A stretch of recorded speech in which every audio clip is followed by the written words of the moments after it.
Hi, everyone, and welcome to our live stream exhibition on the Fort Worth Contemporary Arts Facebook page. Fort Worth Contemporary Arts is part of the art galleries at TCU in Fort Worth, Texas. We're here to watch Stationary Movement, which is a video exhibition curated by Francisco and Chris. Francisco is an alumni of our graduate studio art program here at TCU, and Chris is starting his third year in the studio art program here at TCU. So I'm really just going to hand this over to Chris and Francisco to kind of introduce themselves and talk about the process of curating the show a little bit and the ideas behind curating this exhibition. And then we're going to go straight into watching the films, and then we'll do a live Q&A once the films are over. So if you have any questions about the show, the films, curatorial process by our students, please feel free to put it in the chat below the video, and I'll ask them that once we kind of get to the Q&A section. But Chris and Francisco, I'm going to hand it over to you guys. Thanks, Lene. Yeah. So, like Lene said, my name is Chris, and I am going to be entering my third year at TCU in the MFA program.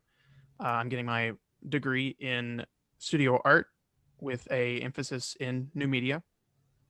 I got my BFA in Stephen F. Austin State University in Nacogdoches, Texas in 2018 with a degree in digital media. Francisco? Yes, Francisco Josué Alvarado Araujo.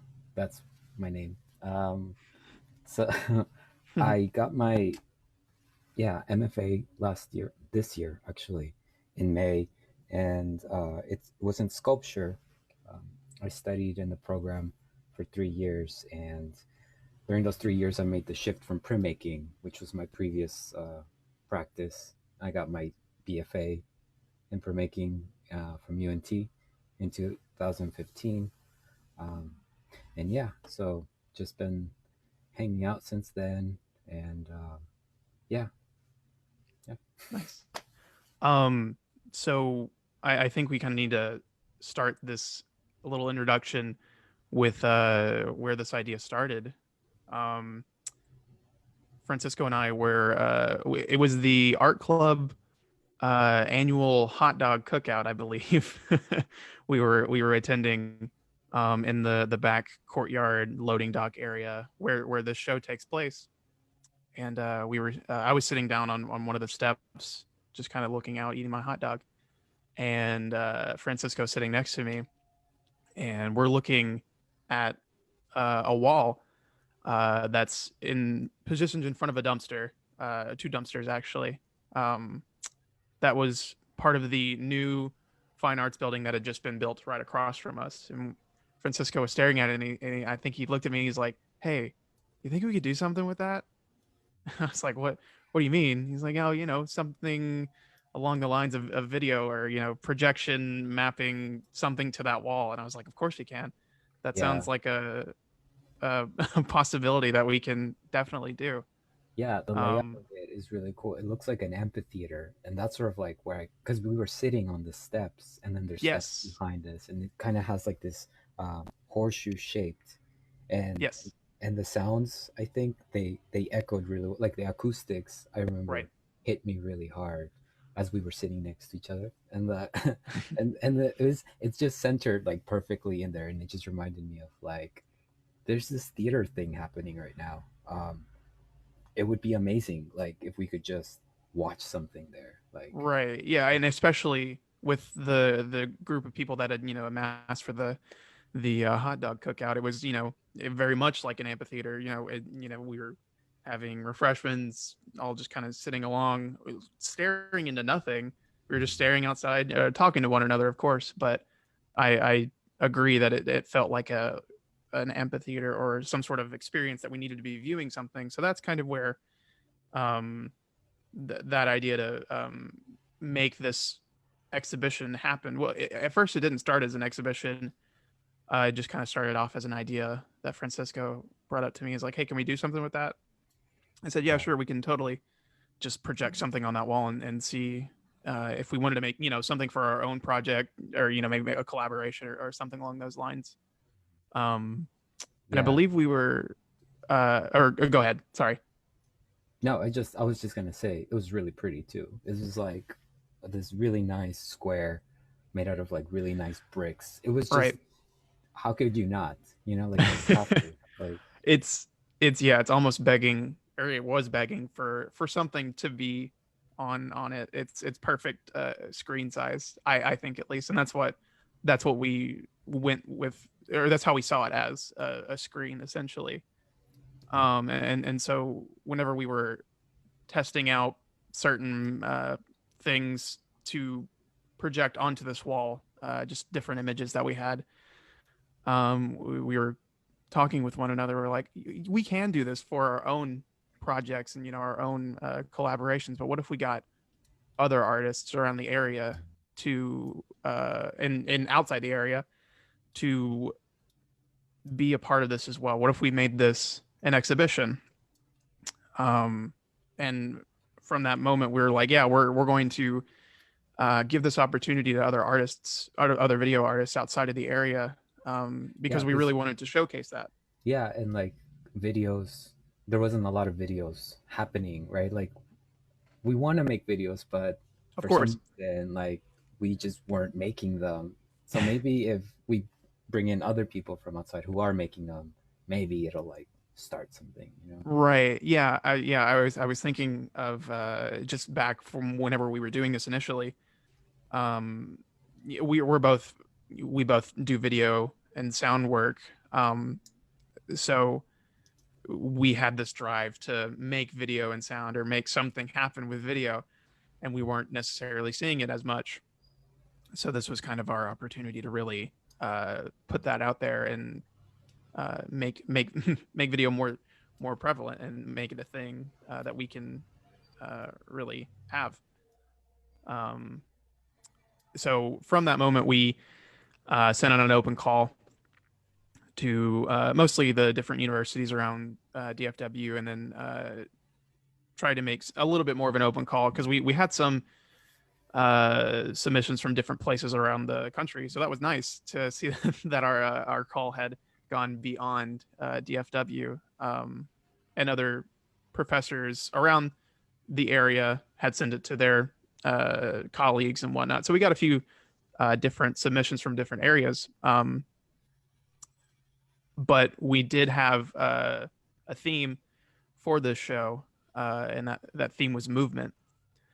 And that's kind of a broad topic when you first think about it. But I think we didn't want to really limit the people who were submitting. We wanted it to remain, fairly open, because we wanted this exhibition to happen so bad, or we wanted it to really take off. So we kept it at a broad theme, like movement. Yeah. Yeah, go ahead. Oh, yeah, I was just gonna say, I thought it would be fun to keep it as open as possible, Mhm. experimental, anything goes, sort of. Right. And then that was kind of our idea whenever we were curating this exhibition, keeping in mind this theme of movement, which the name of the exhibition, Stationary Movement, kind of takes that theme and really to heart, because this wall is stationary. It's not moving. It's not going anywhere. At least, it can't move right now. But however, we're trying to make it some form or some aspect of this wall moving, or have some sort of movement with these time-based projects. The moving image.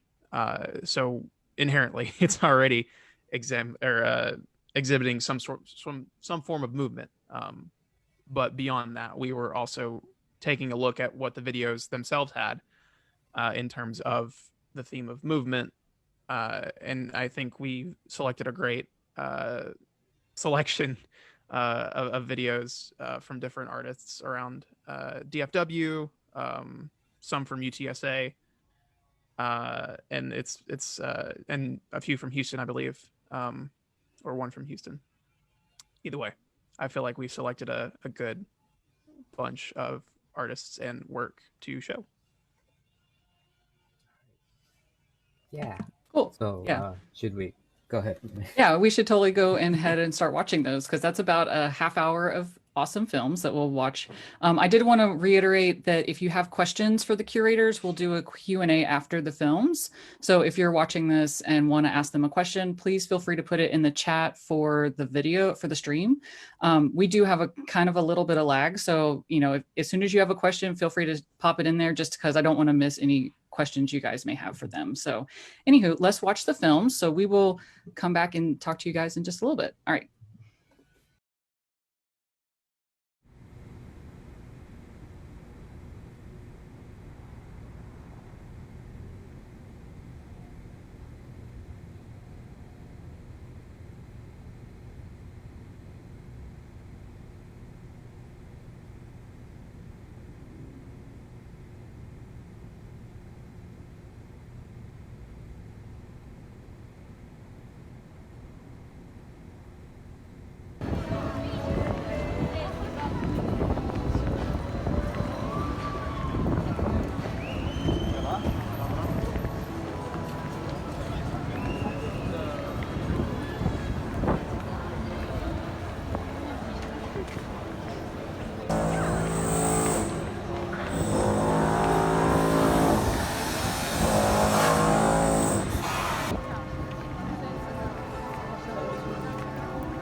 Hi.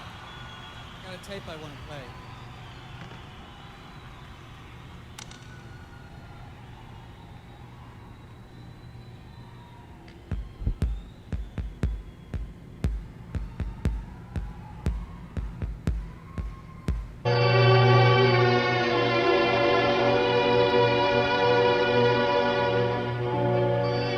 Le cinéma rien, disait André Bazin, substitue à notre regard un monde qui s'accorde à nos désirs. Le mépris est l'histoire de ce monde.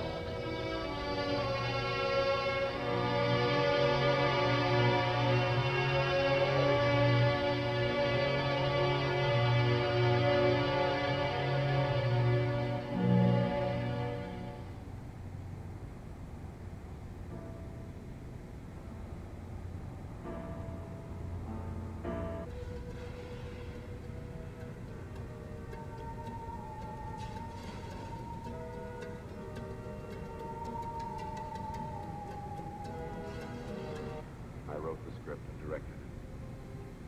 My name is Orson Welles.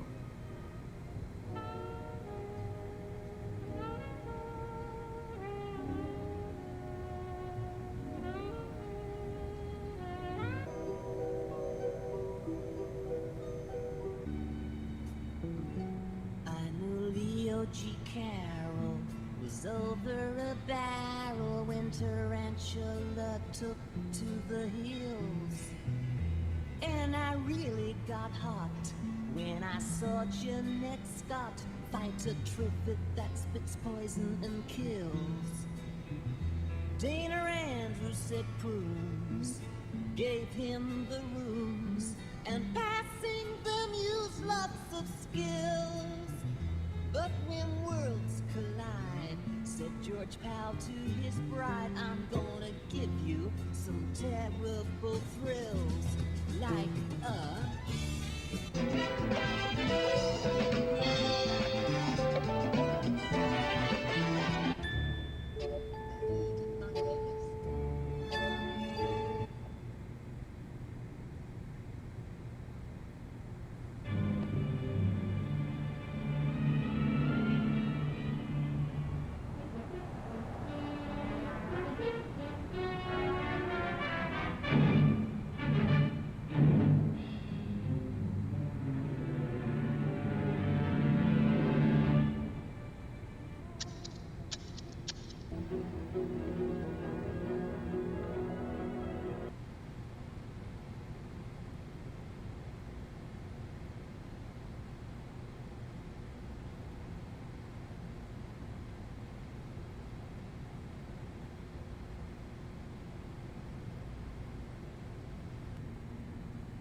Oui, mademoiselle.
Aux pauvres vieux, les empires s'écroulent.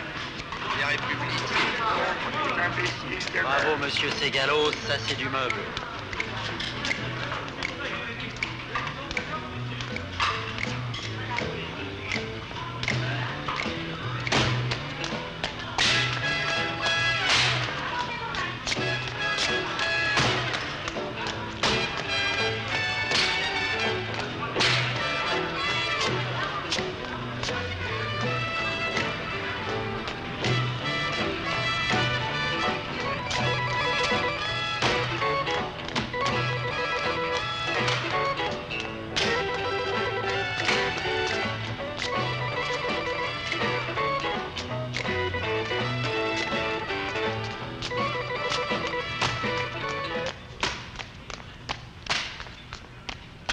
Cette fois, c'est le moment d'ouvrir une deuxième parenthèse et de décrire les sentiments des personnages.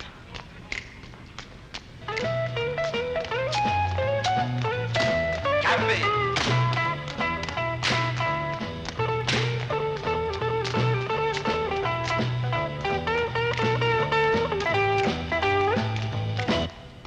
Arthur regarde sans arrêt ses pieds, mais il pense à la bouche d'Odile, à ses baisers romantiques.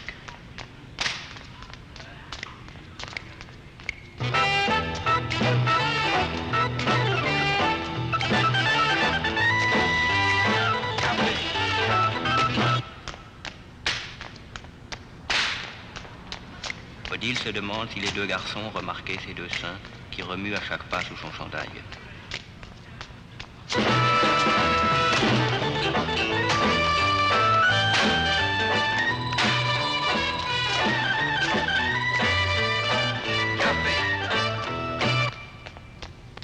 Franz pense à tout et à rien.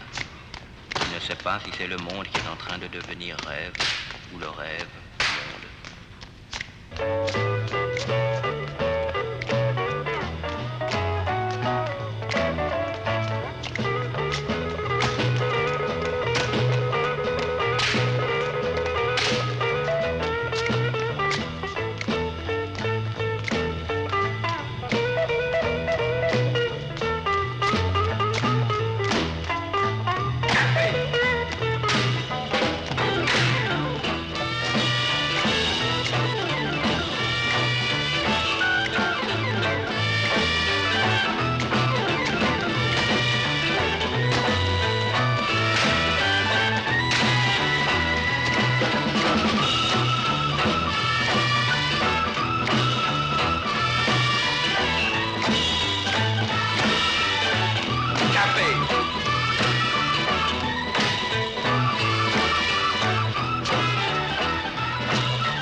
Woo! Ooh, we did it. We watched Hooray. a video live. Yeah. That was awesome. Yeah. We have some great questions too. So I think we should probably just dive right into it. First question I want to ask is, someone asked, were these works specifically commissioned, created for this space or exhibition?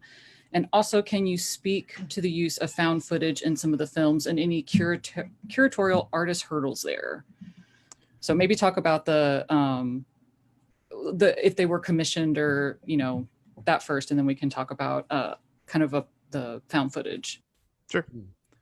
Well, I don't know if you could tell, but I think it was Dario's that was the diagram of I think it was looks like SketchUp, or it looks like some sort of software. I believe it. I think it's SketchUp, yeah. The architectural blueprint of the building that was being projected, that reads as like they made it for that space, which I thought was really interesting. Yeah, it was, I mean, that one for sure, but right. The others are a little bit harder to tell. I don't know. Go ahead. Sorry. Oh, well, I was just going to say, Dario's definitely for sure was created for that exhibition, for that space. However, when we put it out in an open call, we just gave the details of whatever we were doing. You know, we're going to be projecting onto this wall that's in this space. Please send us your videos. So we didn't have it in our mindset to have the artists create something for that space, because I know a few of the artists, and I know that some of the videos were made prior to this exhibition or the open call. So I would say on the majority, no, these were not made for this exhibition. But then again, you have videos like Dario's, which were a direct response to the exhibition that we were putting on. So. And I feel like it was up to us to sort of like make them fit. You know what I mean? Like. Oh, right. Yeah, like that's true. The aspect ratio, is that what you're talking about of the wall, or conceptually fit? Yes. A little bit of both, right? Because you have to like mess with some of the when you're projecting them, like do a little bit of tweaking. Right. So I had to, whenever I was projecting the video onto the wall itself, I had to go into the videos themselves and kind of tweak them a little bit or mask out what I needed to get them to fit the actual wall. Otherwise, it would just be kind of just projected onto different spaces and not just the wall itself. So in that regard, they all are special for this exhibition, but the videos themselves, before I messed with them to fit the wall, were not. And then if y'all would talk a little bit about the idea of curating in the found footage pieces, because there's quite a few pieces that contain some found footage. And, you know, I know some of the pieces are original creations, such as like Dario's and Sierra's piece. And I'm not familiar with some of the other artists in the film, but I know that they are original works. But there is a lot of found footage pieces, especially Casey's works. Mm-hmm. Right. Yeah. Do you want to try? Yeah. So as far as whenever we were exhibiting this to begin with, because this exhibition, I don't know if it was mentioned, we sent out the call back in October, I think, of 2019, and had the actual exhibition in November of 2019. So it was a live event, and we knew we were just doing it on TCU's campus with a select group of people being able to attend. So we didn't have that issue of whenever we were selecting, we need to be careful choosing certain pieces because of the found footage present, like Casey's. We knew it would just be kind of like an almost private kind of showing, even though it was open to the public. We knew we wouldn't have any issues there. As far as, however, this video gets uploaded later on, it might have some issues with the music and copyright. But as far as that sort of found film aspect goes, and whenever we were curating, we didn't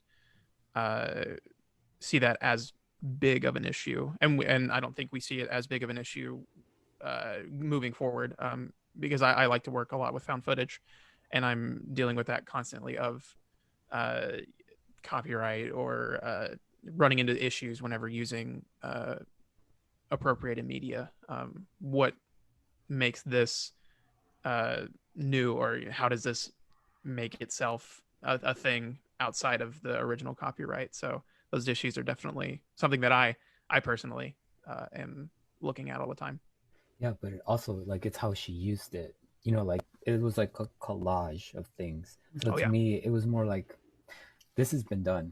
everywhere. Like I didn't see a problem. Like Yeah. it wasn't so much a problem. What I found in it was that it was movement, like in an imaginary sense. Like she showed you images, clips from different settings, from different times.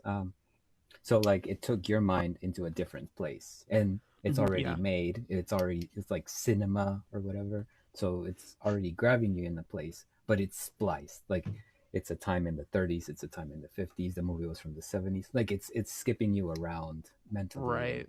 I don't know if you've seen all of those movies, but it was interesting to be like, I seen that movie. I wonder what that movie is. It's sort of like this weird mental movement that's happening. It's more like internal. Right. And yeah, and to kind of reiterate on that, it's what those kind of feelings, or whatever that piece elicited, feelings within us that we overlooked, or not overlooked, but we took into account the idea of appropriating media and found footage, and we said, yes, this is something new, or this is something that we're saying we can go beyond that found footage, or the limitations that it may present aren't as bounding to us, because we feel like it is something new or different, or Casey in this instance used the media in a different way, like Francisco was saying, splicing it up, using it in that way made it different. And like Hector's too, like the sound, the Yeah. Otis Jones song, like it was, I don't know if it was the whole song. I didn't catch if it was like the complete song, but it made you sit through the song, and it was used as a device to reframe what we were looking at, which was like a fly. So it was like the use of the content, but used in a way not for its sake, but like in addition to something else. So it makes something, it's like a synth that makes something different, which Right. Yeah. like we wouldn't just like play commercials. I mean, maybe, but no, like, next show. yeah. Well, and I like how, Chris, you were talking about your use of appropriated imagery. But then, Francisco, when you were talking about looking at Casey's piece like a collage, it makes me think about your sculptural work, actually, and like kind of taking objects out of context and creating something new by combining different things. And I hadn't thought about that until you mentioned the word collage, because my background's in photography, so I'm a lot more familiar with collage than video and sculpture. But I just was like, oh, I see that now, as far as like y'all's interests like lining up with some of the works that were selected. Yeah, for sure. Yeah, for sure. Yeah. So another question, someone was asking if you could expand on the idea of movement in the films, because there's quite a bit of different types of imagery, films, themes going on. But you had said previously that movement was the tying component of all of that. So if you could kind of maybe even pick out a couple that, like Francisco already talked about, Casey's like moving through these different clips, and kind of that, like, you maybe don't know all of them, but you know some of them. So kind of just, I think mentally that's like a little extra moving exercise, but maybe just thinking about a couple other ones about movement where that makes sense conceptually to you guys. Yeah. I think whenever we were opening the exhibition, or having the opening film, it being Sierra's film, Walking Shoes, I think that was kind of our obvious opener for movement, because it details what moving is and what movement is for us as human beings. Moving on two legs, that's movement, of course. So other videos that may exemplify that, Kylie's video at the end with the fan turning back and forth and using all the motors and whatnot to and the rapidly shaking of the fan also moving in that piece. So there's ideas of movement in a physical sense with those, and like Francisco said, like with Casey's piece, moving through the different scenes or moving through these different time periods. And then I think it also kind of manifests its way into the Drone Beuys video, along with Eduardo's video. Those two kind of go hand in hand, at least for me, because there's such similar imagery in both, with the rippling out that you see in the Drone Beuys video when they would throw the rocks into the water. And then similar imagery with Eduardo's video with the rippling effects that he put in his video. And I think there's also an emphasis on the lack of movement too, with videos like Hector's videos, like we've already talked about a little bit, like the fly video or his other video, Slowpoke. So, and like the lack of movement, I think is also important too, to kind of have that contrast of these videos like Sierra's that you have moving or have so much movement, and then you have something like Hector's videos that are very slow moving or almost little to no movement at all. It feels, Or at least it's like, maybe it's just slowed. It's like chopped and screwed, you know, like it's there, Right. but it's at a different pace. So it like recreates I don't know, for me, like they redefined space. Like it made space as like this like physical thing. So it could be like a space in time, a space in another dimension. I don't know. So like when you're talking about Hector's, the slowed down one was like, wow, this song is probably, this clip was only originally, I don't know, maybe 15 seconds long, but it was expanded. So you had to live in that time, you know, and it was like, at times it seemed like, it was really funny to me, but like it seemed almost compressing on you, you know, like so much time in those little clips. So Right. I mean, yeah, I think those are just little different examples of movement that we had throughout the show. Yeah. So we're at 1 o'clock. We still have a lot of great questions, so I'm just going to keep us going. And if anyone, sorry to people that have another meeting or day jobs that they have to return to, but this will be up live afterwards. So if you want to come back and just skip to the end to the questions that you missed, please join us again if you have to skedaddle to something. But anyway, so I want to continue with the questions. So another question that came up was, if y'all could talk a little bit more about the selection process of films, because you have it's a very tight selection. It's only about a 35-minute exhibition run for the films. And I know there's films that didn't quite fit into the themes of the show or what y'all were wanting to do. So if y'all could talk a little bit more about how you selected certain, like the works for the show.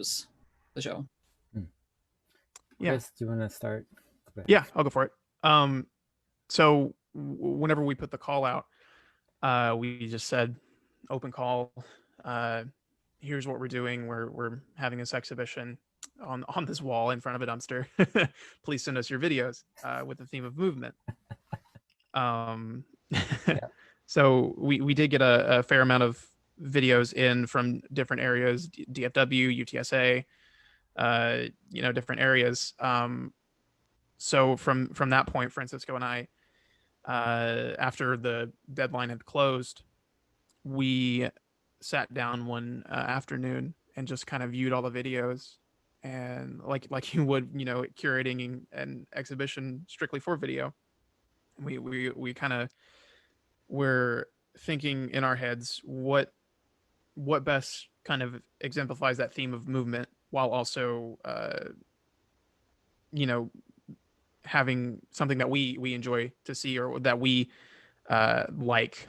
Essentially, what videos do we want to see on this wall, or what would fit on this wall well, while also taking that theme of movement into consideration. So it was a couple hours, I think, that we spent just viewing these videos over and over again, trying to decide and narrow down which ones make it into this exhibition. I remember it was really organic. Like you couldn't, because it's like you work with what selection are available. So like you can't go into it having like this one specific thing, especially when it's something like time-based things and it's like different people having different perspectives on like what that means. And some of the videos are like so different from each other. It's like you have to sort of like gather everything and then see if there's anything that speaks to each other. and it was like arranging them like, oh, this one goes well right after this one. Like Right. the order was, I remember it was really interesting trying to figure out like not categories, but like connecting points between them. Right. Yeah, I was just thinking about the whiteboard that we had going of like the different like names of the videos and like arrows, like this one goes here, that one goes there. Because whenever we were putting together this exhibition, we had narrowed down who we wanted in the show.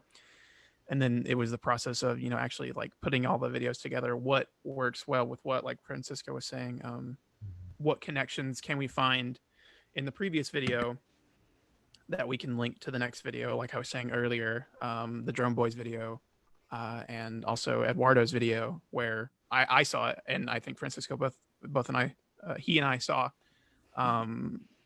similar movements in both videos. So we were trying to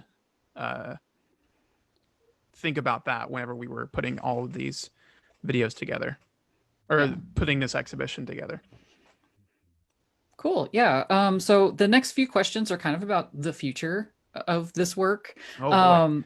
So one is, have you scoped out other interesting architectural spaces around TCU's campus, or even Fort Worth, the city, where you might present another film festival? And then if so, what makes these spaces unique or intriguing to you?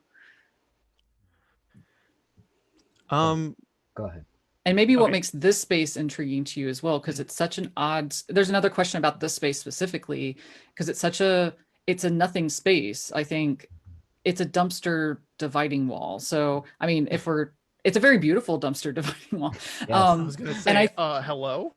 I know. Well, and the other thing that I just personally that I noticed about while watching the films is the different tones of brick coming through the film, and that kind of push and pull of like, I'm watching the film and then I'm seeing the brick grid with this imagery on top of it, and kind of like that push and pull of like translucency, which is, I mean, I make a lot of work that's translucent, so that's a personal artistic thing I noticed, but I think that makes the space, like you didn't put a white sheet in front of it to make it a better appropriate space for video, but there's obviously something inherent about this space and maybe even future locations for this film series, or even a different film series somewhere on TCU's campus or in Fort Worth. So, Right. I think that's the beauty of projects like these, space making, place making for art spaces that are for non-art spaces. I've been interested in that for a little bit now. I think mainly starting with this project, kind of getting my brain going.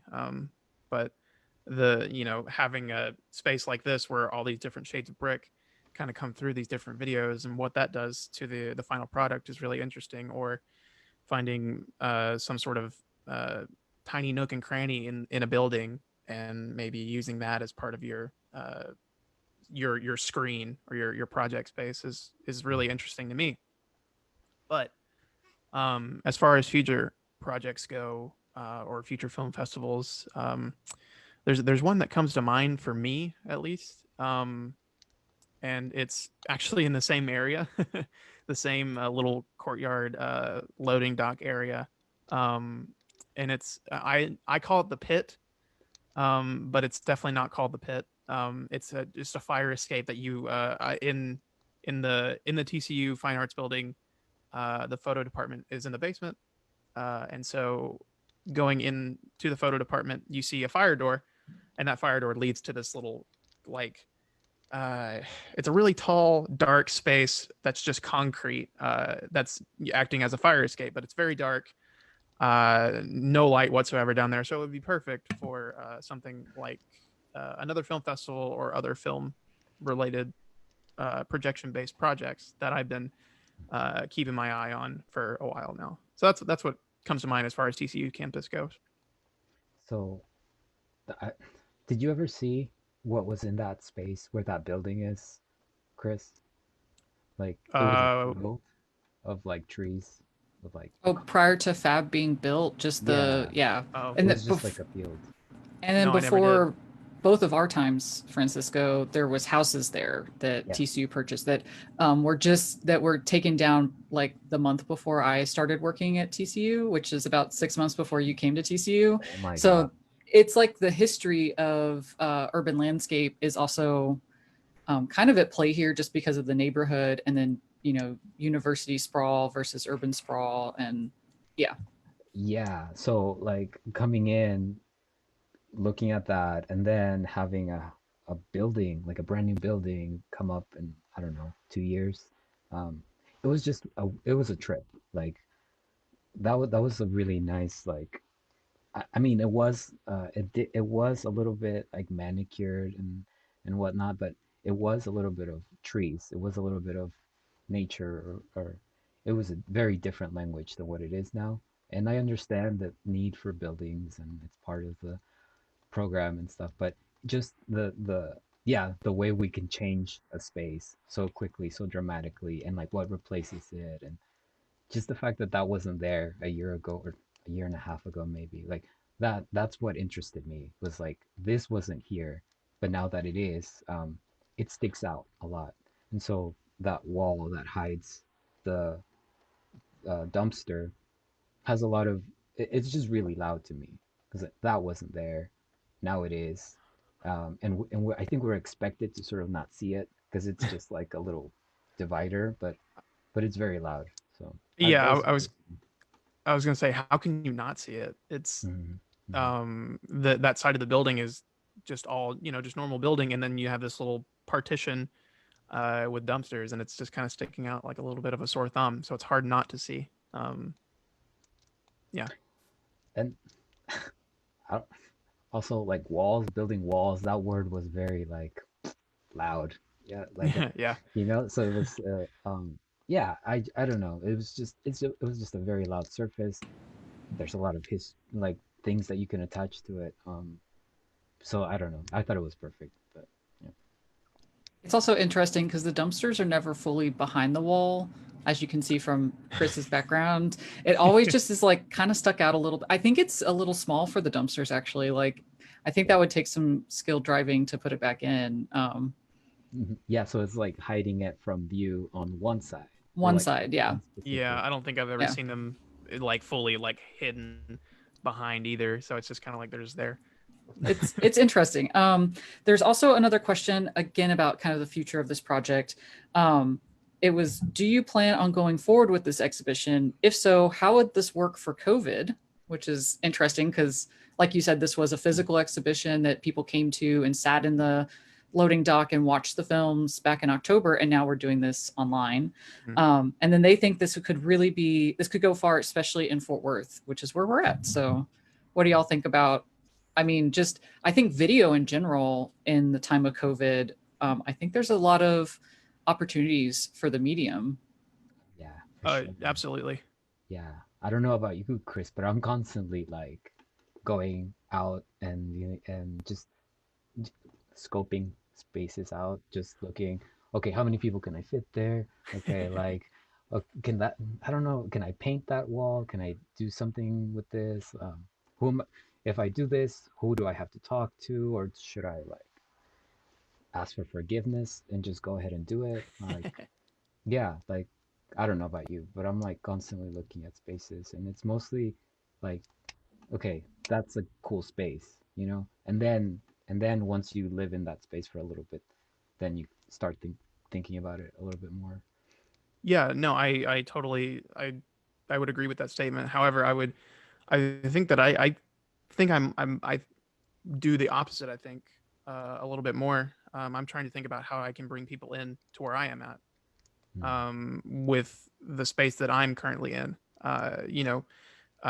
Maybe making some sort of exhibition space where I'm at, and then having people view that through video, like we're doing right now, or some sort of live stream extravaganza, or something along those lines. But I think still taking elements like what you're thinking. What can I put here? How can I make this a space for something? And then bringing people in, whether it's in person or through the internet like this. I think we both kind of think similarly in that way. For sure. So yeah, I mean, especially in Fort Worth, because the buildings, there, I don't know anything about architecture. Like I like some of the buildings, but some of them you can just tell. It's like, wow, this is a really important building. I don't know why, but it's so different and it's got a very specific like design, brick, like it looks important. It feels important. Like something is happening here. Like and it would just be interesting to see if you could interact with or intervene in some of those spaces, and see what the people that have had a history with those, like the citizens of the city who have lived with those places, and those objects and architecture, like how would they respond if, say, like somebody projected something on top of them? Like, Right. I don't know, like those kinds of things, like I notice. And I mean, I don't know if I'll ever be able to do those things, but it's fun to think about. It's like, how can I change this? Do I even want to change this? And yeah, I don't know. Yeah, and at that point, does it become an intimate experience with you and like others that are driving by a space that you've projected onto, or are you inviting people, or is it just a something that you put on Facebook Live or Instagram Live or some sort of live stream? How does that form that you're putting out into the world onto some architecture or space that isn't traditionally an art space? How does that get out to people, or how does that reach someone? I think is also really important, and kind of what we're demonstrating right now. Yeah, yeah, for sure. Because this was months ago that happened, and now here we Yeah. are. Last year. Yeah, like recreating it. So totally doable. Like this was in the past, now it's in the present. You know, Mhm. like for sure. Like video, this digital format. I yeah, it's so rich. I don't know. In this and video exhibitions beyond ours, like film festivals or other forms of video content have been switching to online sort of viewing sessions, whether it's on the website or we've uploaded a link to our Vimeo page, or something that you can view the normal film festival that would have been shown or screened somewhere. It's now online, and that I think is like one of the number one kind of examples of what video and this kind of form lends itself to. Mhm. Well, and I like, for when we started talking about doing this live stream of this show y'all did last year, I wasn't expecting you to come back and say, okay, I'm going to go project it on the space and basically recreate the physical atmosphere that it was in to show it online. Like I hadn't thought about it because I was like, oh, they're files. We can just show the file that you projected, like then we Sure. can watch the films. But the space becomes so integral to what y'all put together and that context of that space, which I find really interesting because to be honest, I'm a terrible viewer of video art. And I think part of it is when you go into the white box that's a gallery, and then you go into the viewing room that is like a white box, and you don't know how far in the movie you've come into and how long it is and how long I'm really bad at those things. So having kind of this time to sit down for a designated time and control that through like clicking play on my computer, or having that physical intervention where I have to think about the content of the film and then the space that it's in is adding another layer to that, helps me personally engage with it. But I also find that adds so much context to the film itself. And I find that I like films that have that like that extra layer of intervention from the physical. But again, that's my personal like bad art viewer side of me. But so last question, so we can wrap it up in just a few minutes. Someone's actually talking about the space a little bit. So since we're talking about the space, they say, I'm curious to see how the surroundings of the area look to provide context. And I guess I would also add to that, like, is it important that what is around this wall to you guys? And then what was the decision to making using this setting as a projection wall and not as a place for objects to be performed with? So thinking about, Francisco, you have a very physical practice of sculpture. Like this could have been also a backdrop for a sculpture, maybe even a performance video, which I know you assisted one of our former grads, Daniel Gray, in making some video pieces for some of his sculptures.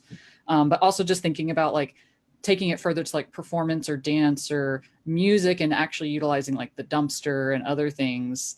You know, I think that we have a very, the thought processes in our MFA program are very interdisciplinary. So I think y'all feed off of all these different mediums.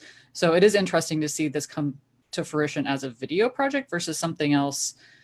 But have you thought about those other mediums? And then again, if the space that's out of view is important to the piece, to the film. So I've always wanted to have a party inside of a dumpster, because like I always wondered like how many people can you fit in this like box, you know, made out of metal. And I would just think about the sound that like comes off of like the vibrations from like loud music playing, and it's like, wow, this is like the party as an object, you know, like so like I definitely think it can be done. For this piece or for this project, it was more like it, I mean, the dumpster was my favorite place. Like I found a lot of things in that trash dumpster, so like it became this like go-to for me. And it just became, it was this intuitive like the dumpster, and then there's this addition to the dumpster. Like I didn't think about it too much as like, let's set up let's choreograph this big thing. It was more of an intuitive, let's go ahead and do this. But I can totally see someone else figure this out, you know, like I don't know, it's open and it's got enough space, you know, they can be turned, reframed, recontextualized. So. Yeah, and just to add on a small bit, yeah, I agree. It was an intuitive kind of process. Whenever we were deciding what to do with it, we were just like, video, this is a screen. We see this as a screen for other video projects. So we'll be moving forward with that. But that's not to say that, like Francisco said, we don't see anything else on that wall, you know, hanging space for a painting or part of a backdrop for a performance piece. Including the dumpster, which I like. I like dumpster party. So it's it's definitely possible. But whenever we were developing this, we just kind of it came organically. I think the decision to make it a video exhibition. Yeah, and also, well, last thing I'll say about the dumpster is like, it's like where you throw things that you want to forget, and it's like, no, what if it's like you go to that place, you know, like change its meaning, because trash is what a if problem. It's so important? Yeah, trash is a problem, and like I don't know, look at it more, think about it a little bit more. Yeah. Totally. I do have one last thing I want to share. Our director, she said, projection in a dumpster, tiny movie theater. Oh my God. So maybe a future project when we can actually be together, not social distance, to have a dumpster movie party. So dumpster movie night. So I want to thank Francisco and Chris for spending almost an hour and a half talking about these films and curating the show. And I'm so excited that y'all just took this initiative and rolled with it. Like I know grad school is it's a busy time, right? So it's hard to kind of think outside of your own curatorial practice or your artistic practice to actually work on a curatorial practice on top of it. So this was very exciting for us at the galleries when we saw y'all doing this call for entry. And I was just like, yes, like this is so exciting. And I'm really happy we got to share it today on our socials, and hopefully more people will come back and watch it and keep asking questions to you guys. So, but I want to thank everyone for coming. And again, thank you, Francisco and Chris, and keep making awesome things. I mean, I don't know what else to say about that. Yeah. Thank you so much. Yeah. Thank you very much. Well, thanks guys. Thanks for coming, and we'll hopefully do another stream at some point and show some more awesome work. All right. Yeah. Bye guys. Bye. Bye.